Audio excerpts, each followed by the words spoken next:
Graça e paz, meus irmãos, tudo bem? Espero que estejam todos bem. Tenho orado para que o Senhor venha guardar a vida dos irmãos, a minha vida, da minha família e da família de todos os irmãos, pedindo a Ele que Ele venha ter misericórdia de nós. Sentimos falta da igreja, do contato com o povo de Deus, da comunhão dos santos, da adoração em meio ao culto público, do compartilhar do pão e do cálice. Sentimos falta desse ambiente santo que é participarmos e, aliás, oferecermos ao Senhor o culto agradável a Ele. Como os irmãos podem perceber, ainda estou em casa, estou fazendo, resolvi toda essa semana fazer as gravações aqui na minha casa mesmo, e semana que vem eu volto a me movimentar mais um pouco e ir até a igreja para então fazer as gravações lá também. Mas eu tenho uma palavra para compartilhar com os irmãos neste domingo, em que nós, mais uma vez, não podemos abrir as portas da igreja, mas as portas espirituais da igreja nunca estão fechadas para o povo de Deus. E nós, como num ato também de adoração e de louvor ao Senhor, nós podemos ter a oportunidade de ouvir a sua palavra e de, no nosso caso, no caso dos pastores, ministrar a sua palavra através das redes sociais, através das lives, através dos, entre aspas, cultos online e através da forma como fazemos aqui no Centro Evangelístico, que é, em dias alternados, sempre trazer aos irmãos uma palavra. Aproveito a oportunidade para pedir aos irmãos que se inscrevam lá no Spotify, nos acompanhem nosso canal no Spotify. Estamos fazendo uma meditação diária no livro dos Salmos. Então é só você procurar lá Centro Evangelístico Jardim Ulisses. Você vai ver lá as ministrações da Semana Santa, você vai ver uma aula de uma das nossas professoras a respeito de um tema de apologética, e você vai ver também, passaremos aí 150 dias, cada dia meditando pela manhã em um salmo. É uma oportunidade que você tem de ser edificado, de ser abençoado e também abençoar outras vidas compartilhando o nosso canal no Spotify. Mas eu quero deixar com os irmãos uma palavra neste domingo, uma palavra simples, de um texto, aliás, que eu sempre tive muita curiosidade para saber como eu estaria pregando um dia este texto. Evidentemente, não é o contexto de uma pregação que nós estamos acostumados, que é no púlpito, mediante um culto público, mas eu vou, na medida do possível, explicar aos irmãos o texto e também ministrar uma palavra sobre a sua vida. Abra sua Bíblia lá no primeiro livro de Reis, capítulo 17. Diz assim o texto: Então Elias, o tesbita, dos moradores de Gileade, disse a Acabe: Tão certo como vive o Senhor, Deus de Israel, perante cuja face estou, nem orvalho nem chuva haverá nestes anos, segundo a minha palavra. Veio-lhe a palavra do Senhor, dizendo: Retira-te daqui, vai para o lado oriental e esconde-te junto à torrente de Querite, fronteira ao Jordão. Beberás da torrente, e ordenei aos corvos que ali mesmo te sustentem. Foi, pois, e fez segundo a palavra do Senhor. Retirou-se e habitou junto à torrente do Querite, fronteira ao Jordão. Os corvos lhe traziam pela manhã pão e carne, como também pão e carne ao anoitecer, e bebia da torrente. Mas passados dias, a torrente secou, porque não chovia sobre a terra. Então lhe veio a palavra do Senhor, dizendo: Dispõe-te e vai a Sarepta, que pertence a Sidom, e demora-te ali, onde ordenei a uma mulher viúva que te dê comida. Então ele se levantou e se foi a Sarepta. Chegando à porta da cidade, estava ali uma mulher viúva, apanhando lenha. Ele a chamou e lhe disse: Traze-me, peço-te, uma vasilha de água para eu beber. Indo ela buscá-la, ele a chamou e lhe disse: Traze-me também um bocado de pão na tua mão. Porém ela respondeu: Tão certo como vive o Senhor, teu Deus, nada tenho cozido. Há somente um punhado de farinha numa panela e um pouco de azeite numa botija. E vês aqui, apanhei 2 cavacos e vou preparar esse resto de comida para mim e para o meu filho. Comê-lo-emos e morreremos. Elias lhe disse: Não temas, vai, e faze o que disseste. Mas primeiro faze dele para mim um bolo pequeno, e traze-mo aqui fora. Depois farás para ti mesma e para o teu filho. Porque assim diz o Senhor, Deus de Israel, a farinha da tua panela não se acabará, e o azeite da tua botija não faltará, até o dia em que o Senhor fizer chover sobre a terra. Foi ela e fez segundo a palavra de Elias. Assim comeram ele, ela e a sua casa muitos dias. Da panela a farinha não se acabou, e da botija o azeite não faltou, segundo a palavra do Senhor, por intermédio de Elias. Até aqui, até o versículo 16, oremos. Pai, obrigado mais uma vez pela oportunidade que temos de compartilhar a Tua palavra, sempre pedindo ao Senhor que texto, a fala, que chegar à vida dos meus irmãos, chegue de forma a edificá-los, a abençoá-los, a tirar dos seus corações todo temor, todo medo, tudo aquilo que possa estar impedindo a Tua alegria no coração dos meus irmãos. Abençoe-os, porque eu te peço, Senhor, e oro assim, em nome de Jesus. Amém. Entendemos um pouquinho o contexto desta palavra, nós precisamos retornar ainda ao capítulo 16. Os últimos versículos do capítulo 16 vão contar como Acabe chegou ao trono de Israel.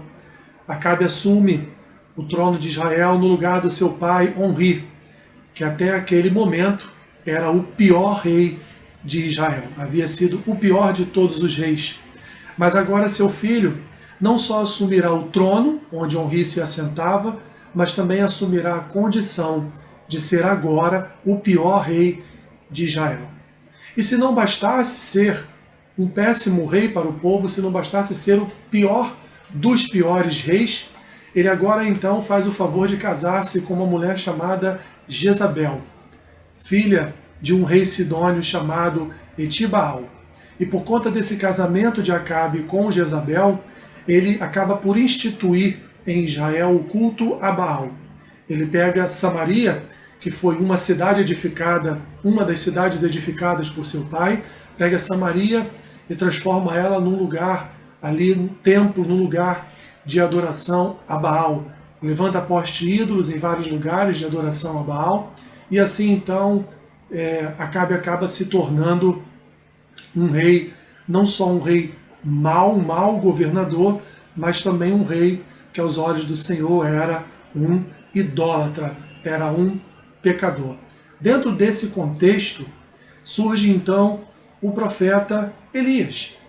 O profeta Elias surge já no capítulo que nós fizemos a leitura, o capítulo 17, e ali então ele, recebendo uma ordem de Deus, ele profetiza seca em toda Israel. E não só profetiza seca, mas diz que a seca também só vai acabar o dia que ele assim determinar, segundo a vontade do Senhor.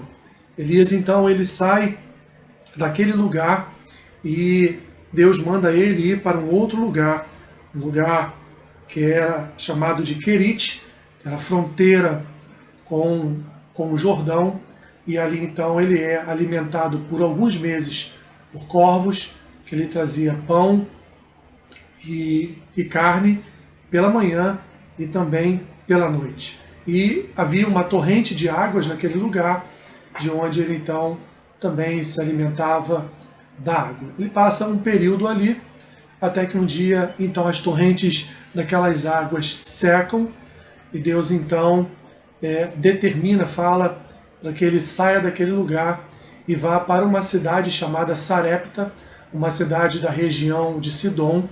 Esta cidade ela era uma cidade que oferecia, que era uma cidade central no culto a Baal. Então ele profetiza a seca em Israel, ele sai da presença de Acabe, vai para um lugar que Deus manda ele ir, um lugar inóspito, chamado Querite, fronteira com o Jordão, um lugar onde não havia alimento, um lugar onde não havia a mínima possibilidade de um homem sobreviver por alguns dias ou por alguns meses, mas lá Deus envia o socorro ao profeta, lá Deus envia todas as manhãs e noites, Deus envia o alimento para ele, lá ainda tem torrentes de água que ele pode também beber, mas um dia seca e Deus agora parece que manda ele para um lugar pior. Manda ele para um lugar que é o centro da adoração do Deus pagão, a quem Acabe servia, a quem Israel naquele momento estava servindo. Procurar uma viúva, porque esta viúva já tinha recebido do Senhor ordens para sustentar, para alimentar um profeta que iria chegar até lá. Olhando para esse texto, agora que nós vemos a entrada da viúva na história, porque até este momento nós temos a figura de Acabe, nós temos a figura de Elias e nós temos a figura do Senhor ordenando todas as coisas.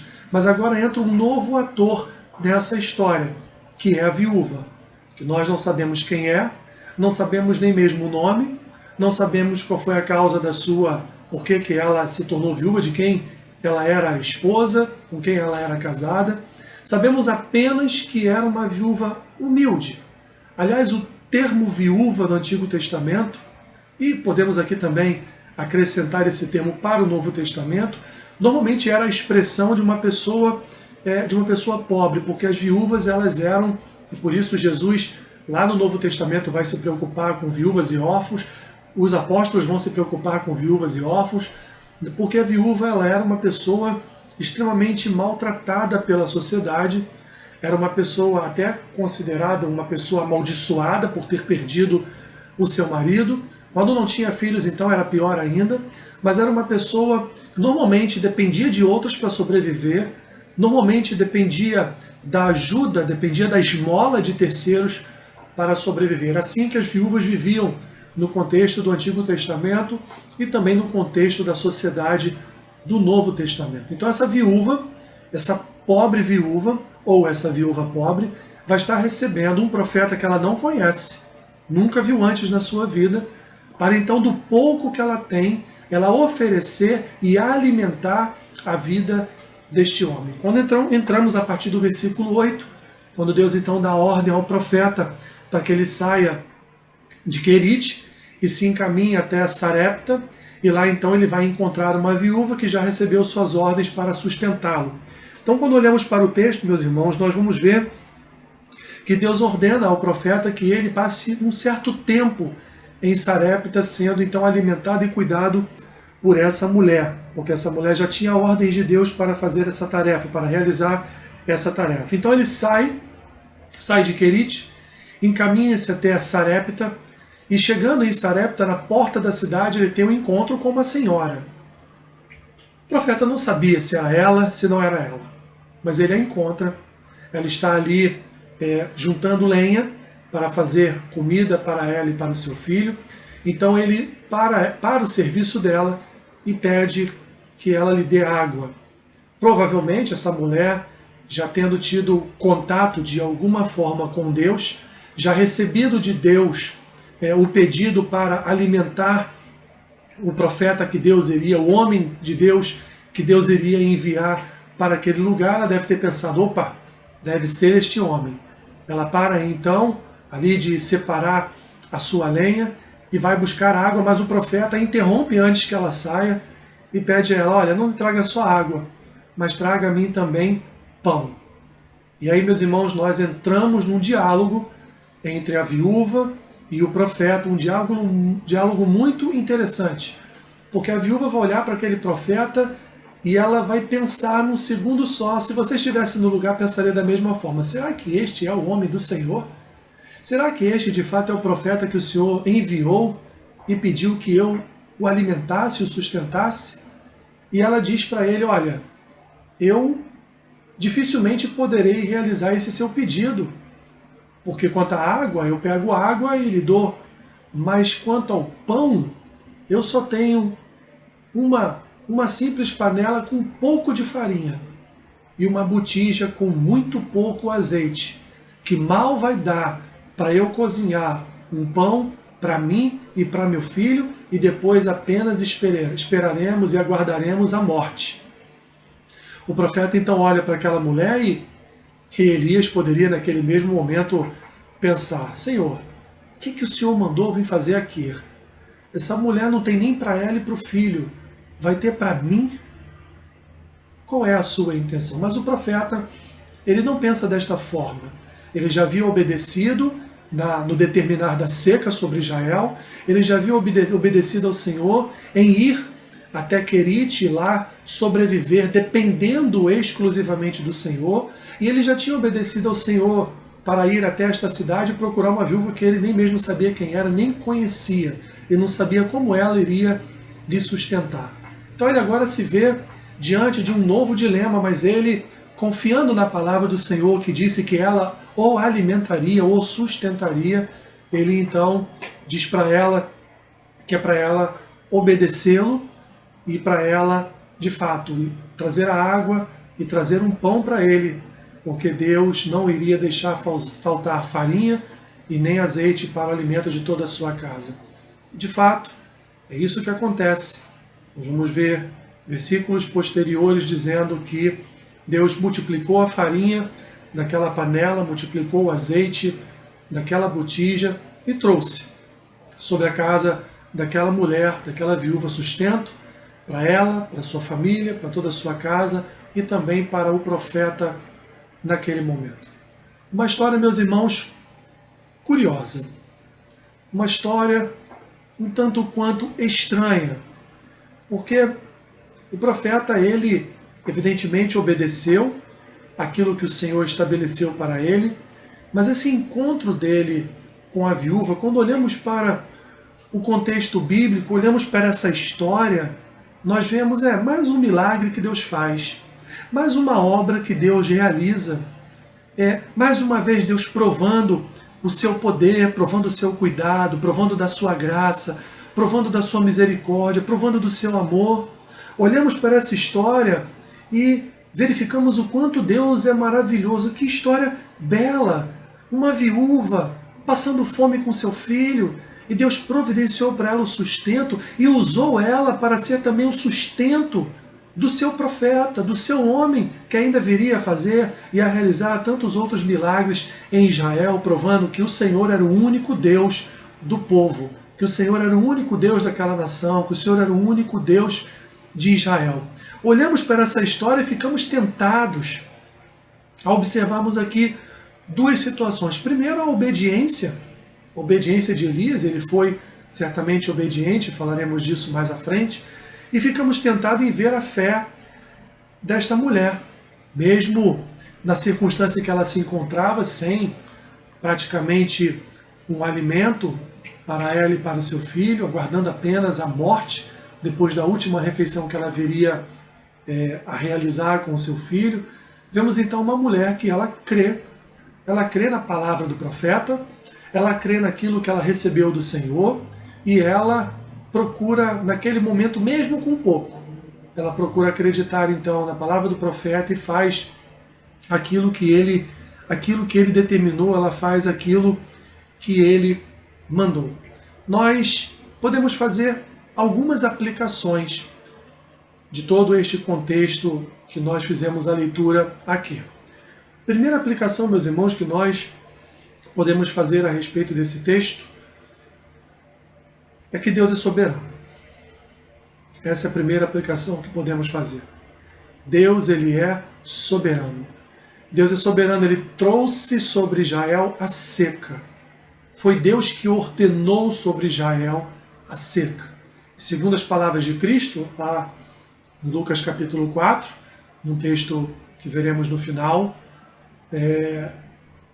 Israel passou 3 anos e 6 meses de seca.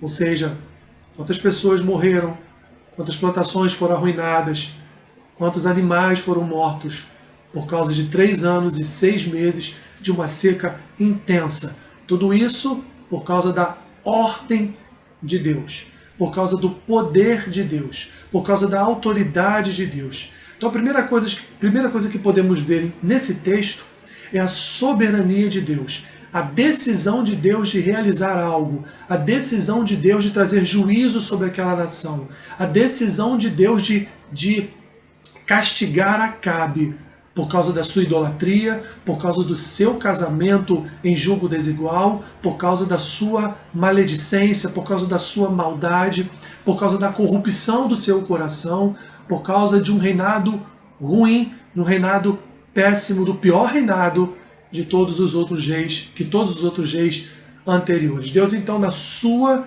soberania, Deus então ele castiga Acabe. E Deus é tão soberano, ou, aliás, a soberania ela é parte do atributo de Deus, ele é soberano, todo o poder emana dele, toda a autoridade emana dele, todas as decisões do universo emanam das suas mãos, emanam do seu coração, emana da sua vontade, emana do seu querer.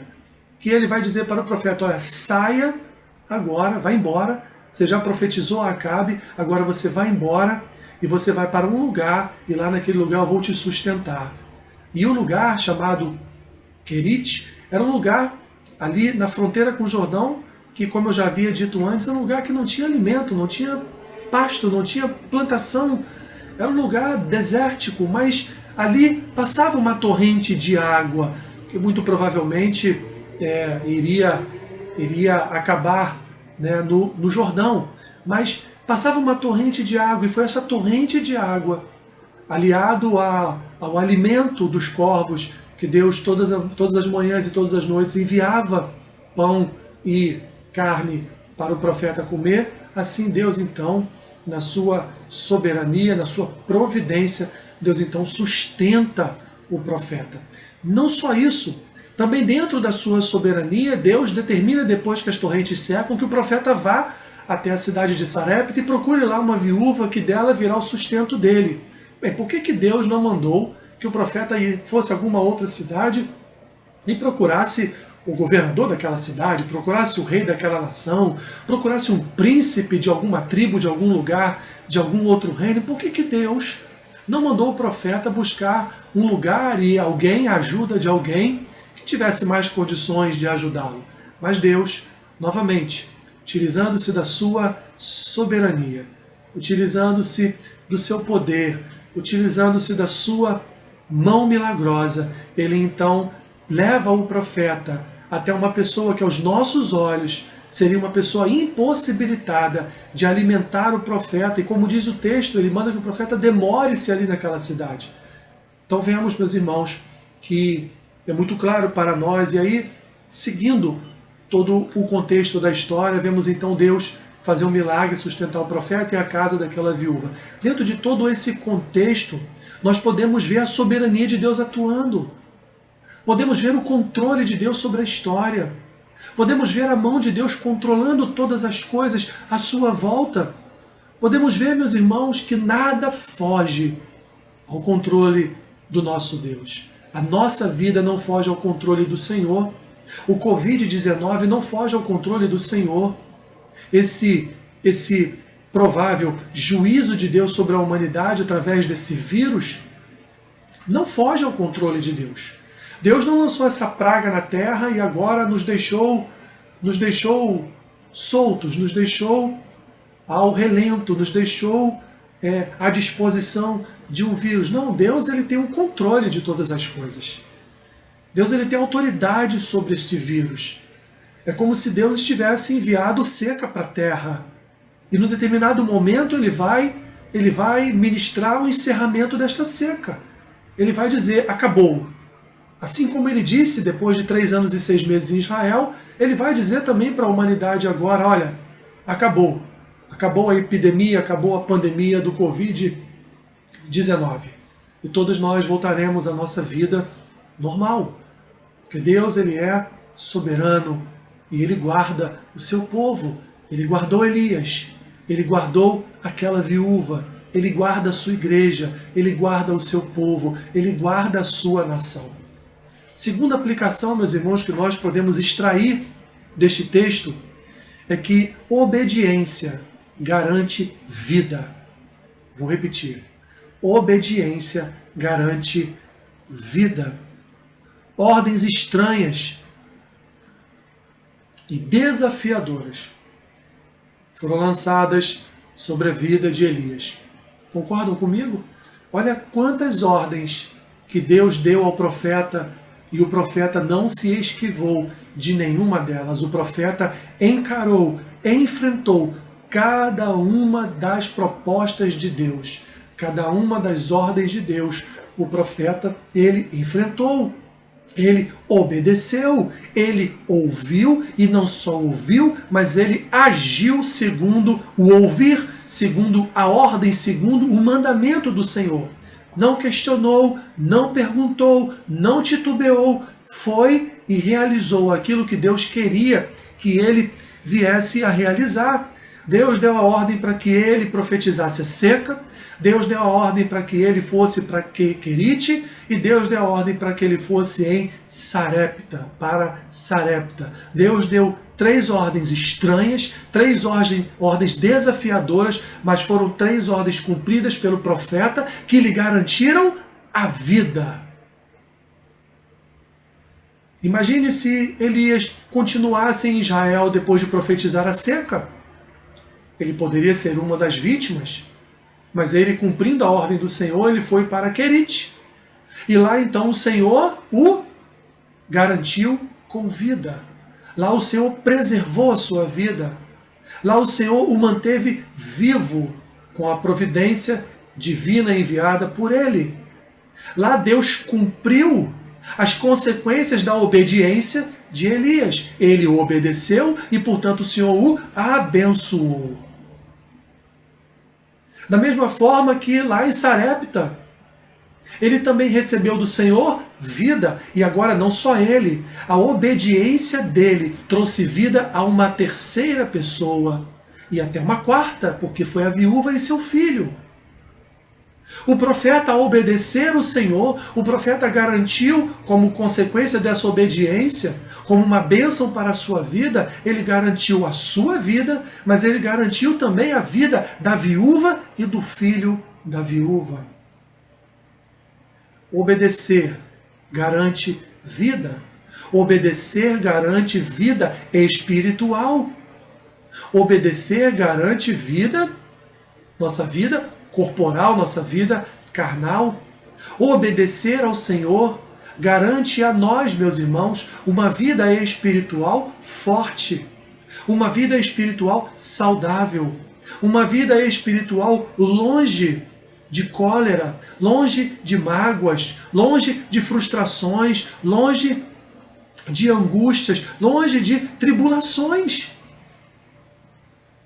Portanto, devemos enxergar a palavra de Deus como um manual de orientação, um manual que nos ensina como caminhar, e um manual que devemos obedecer porque nos garante vida. A palavra de Deus nos garante vida se a obedecermos. Soberania de Deus, a obediência à palavra de Deus nos garante vida. Mas continuamos. Mais uma aplicação. Deus socorre. Deus, meus irmãos, é um Deus de socorro. E Deus envia o profeta para Sarepta, não só para mantê-lo, mas Deus envia o profeta a Sarepta para socorrer aquela viúva. Deus envia o socorro à casa daquela mulher.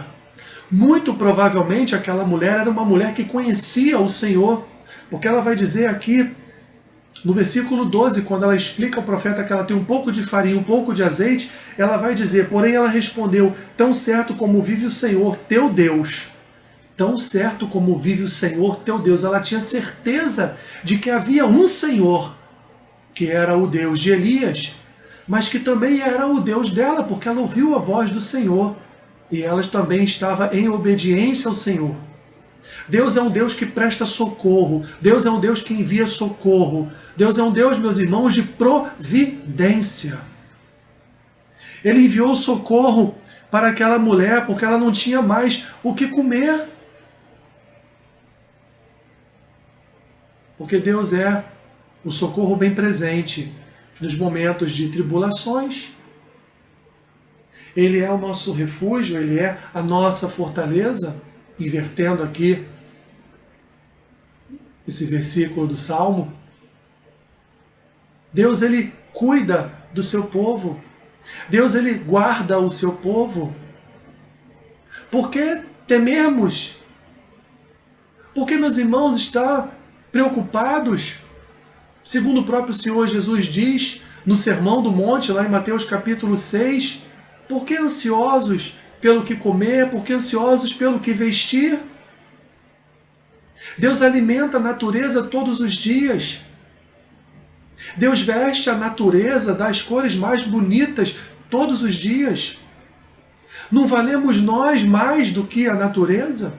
Não somos nós a coroa da criação? Por que então temer? Por que então abrir a panela e ver um pouco de farinha, um pouco de azeite e temer pela morte? Aquela viúva iria preparar o último prato da sua vida, para depois aguardar a morte dela e do seu próprio filho.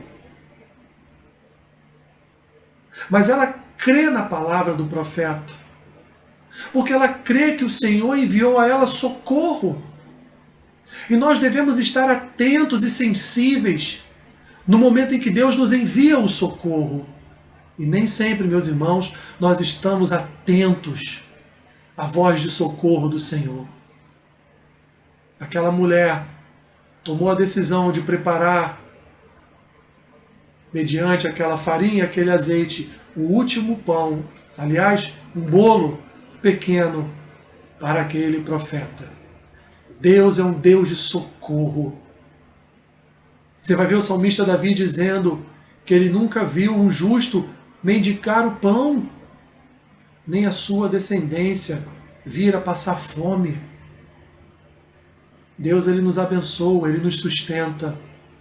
Mesmo agora, diante da possibilidade de tantas pessoas perderem seus empregos, de tantas pessoas não terem mais de onde tirar a sua renda para pagar suas contas todo mês, ainda assim eu lhe digo uma coisa, meu irmão, minha irmã, confie no Senhor, porque o Senhor é o teu socorro, o Senhor é o nosso socorro.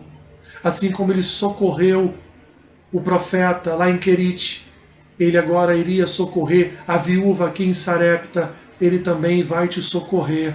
Agora, no século 21, em 2020, ele vai te socorrer nas suas necessidades. Uma outra aplicação que podemos extrair desse texto é para nós, meus irmãos, não crermos nas circunstâncias. Nós não podemos crer em circunstâncias. As circunstâncias chegam para nos ajudar, para nos ensinar a andar com Deus. As ocorrências à nossa volta todos os dias nos ensinam mais e mais que precisamos andar na dependência do Senhor. Nós precisamos estar atentos às circunstâncias às nossas voltas para não nos deixar, meus irmãos, nos contaminar pelas más notícias, pelas tragédias, por um vizinho que está doente, será que agora eu sou o próximo? Nós não podemos, meus irmãos, deixar que isso entre em nosso coração e tome conta e seja para nós como um ídolo. Porque o medo, ele é um ídolo. Porque o pavor é um ídolo. Porque a ansiedade, às vezes, é um ídolo. Nós precisamos estar atentos e não crer nas circunstâncias, não crer nas notícias que nos chegam, mas não crer de que forma? Não é acreditar, não acreditar que aquilo ali é uma verdade, não estou falando disso. Estou falando que nós não podemos deixar isso tomar conta do nosso coração e ferir a nossa alma com o terror, com o medo, com o pavor, que nos leva a ansiedades, a depressões. Aquela mulher, ela apresenta ao profeta as circunstâncias que ela está inserida naquele momento. Ela apresenta a ele uma panela com pouca farinha e uma botija com pouco azeite e diz para ele: a circunstância em que eu me encontro, a circunstância em que eu estou, profeta, homem do Senhor, é essa. Eu só ia preparar um pão e comer com meu filho e esperar a morte. Mas Elias, meus irmãos, Elias não olha para a circunstância daquela viúva. Como ele não olhou para as torrentes secas em Querite, Como ele não olhou quando ele encontrou aquela viúva na porta da cidade de Sarepta, aquela mulher humilde e simples. Elias não se deixa contaminar pelo que ele está vendo, pelo que está à volta dele, ele não se deixa contaminar pela circunstância da pouca farinha, do pouco azeite.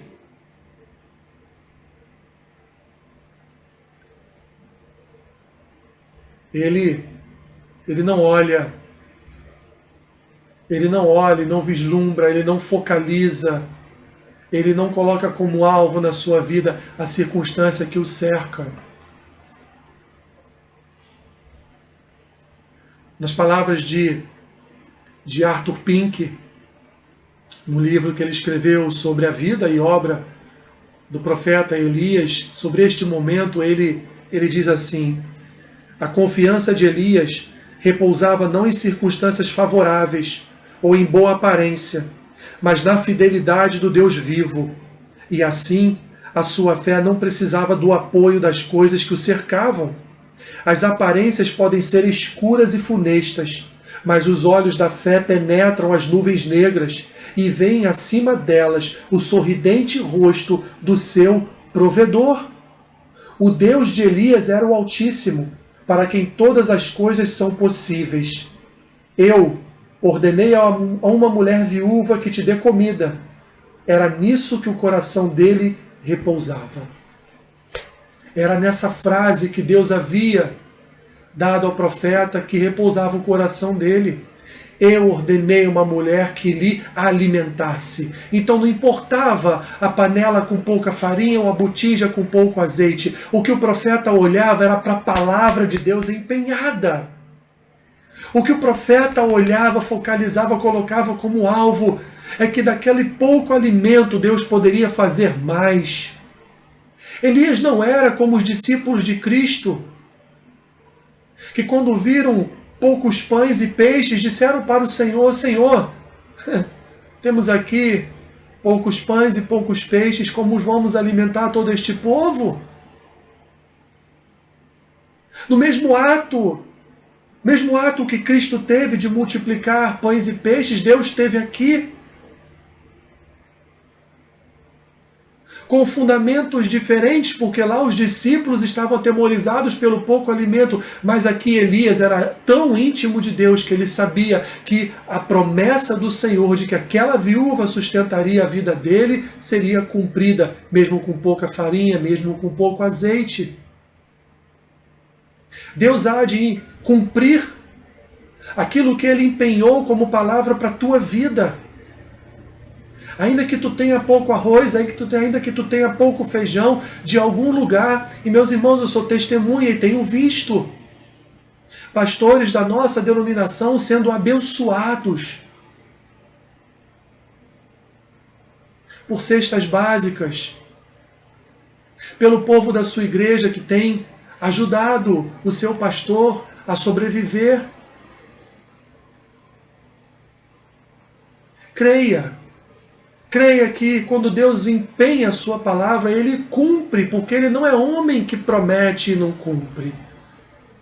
Creia que Deus é contigo. Não olhe para as circunstâncias. Não olhe para o Covid-19 e se desespere. Olhe para o Senhor. Ele é o autor e consumador da sua fé. E por último, aqui para terminar, mais uma aplicação. Mas esta aplicação não vai ser feita propriamente por mim, vai ser feita por Jesus, porque é Jesus que extrai deste texto, lá em Lucas capítulo 4, versículos 25 e 26.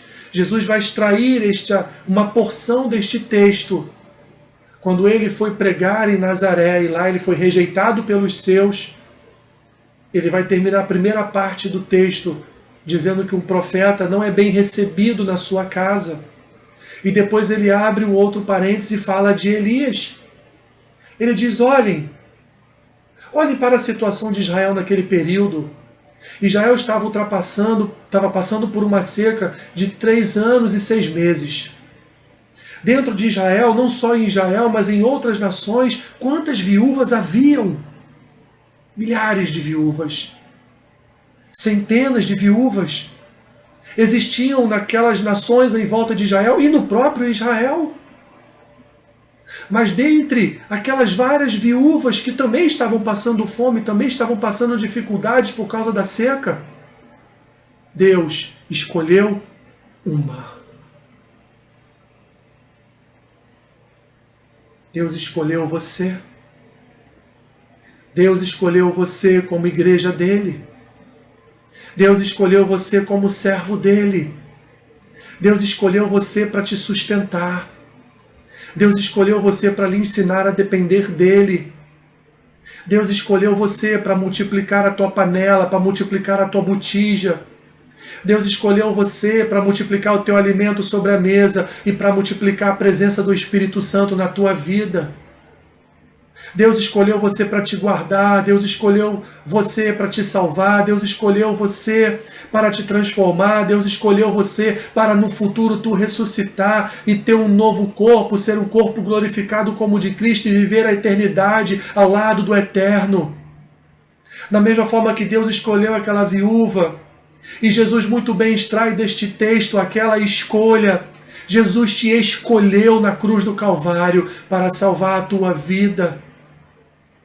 Ele diz para aqueles homens, vocês não aceitaram a minha pregação aqui em Nazaré. O profeta, ele não tem honra na sua casa, ele não é bem recebido pelos seus. Mas eu, Senhor Jesus, eu escolho os que me receberão bem.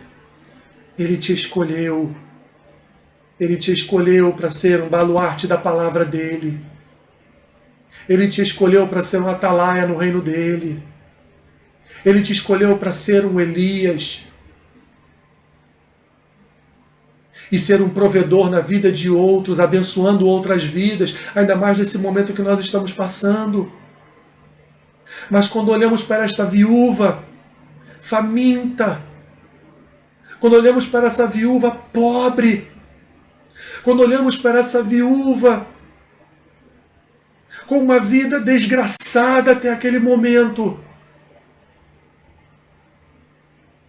vemos aqui a figura de uma igreja, a figura de um povo que um dia também esteve faminto, que um dia também esteve envolto a desgraças, que um dia também não tinham mais a esperança de vida. Mas Elias chegou. Deus enviou Elias, Deus enviou a Cristo, Deus enviou a Jesus para a tua vida, para te transformar, para te resgatar do império das trevas, para remir através do seu sangue os seus pecados, para te redimir, segundo a sua obra da cruz, e não só para isso, para também no seu ressuscitar, ao terceiro dia viesse a nos trazer vida e vida em abundância. O nosso Elias nos salvou da morte pela fome. O nosso Jesus nos salvou da morte espiritual. Meu irmão, minha irmã, espera no Senhor. Essa viúva é a tua imagem. Essa viúva é a nossa imagem. Essa viúva é a igreja que hoje é sustentada pelo Senhor, que é guardada pela obra de Cristo. Essa viúva é a igreja que tem o alimento sobre a mesa todos os dias, porque você nunca verá um justo mendigar o pão, nem a sua descendência vir a passar fome, porque nós somos essa viúva que tem o pão sobre a mesa, mas que também tem o azeite derramado pelo Senhor, para todos os dias renovar a nossa vida na presença do seu Santo Espírito. Deus é soberano. Deus, Ele é, meus irmãos, soberano. Obedecer nos garante vida. Deus é um Deus que socorre. Não creia nas circunstâncias, creia no que Deus pode fazer com as circunstâncias. E por último, essa viúva é um retrato de uma igreja que um dia tinha tão pouco em suas mãos, até que o profeta chegou e a abençoou tremendamente. Nós somos abençoados por Jesus. Deus te abençoe, continue te abençoando.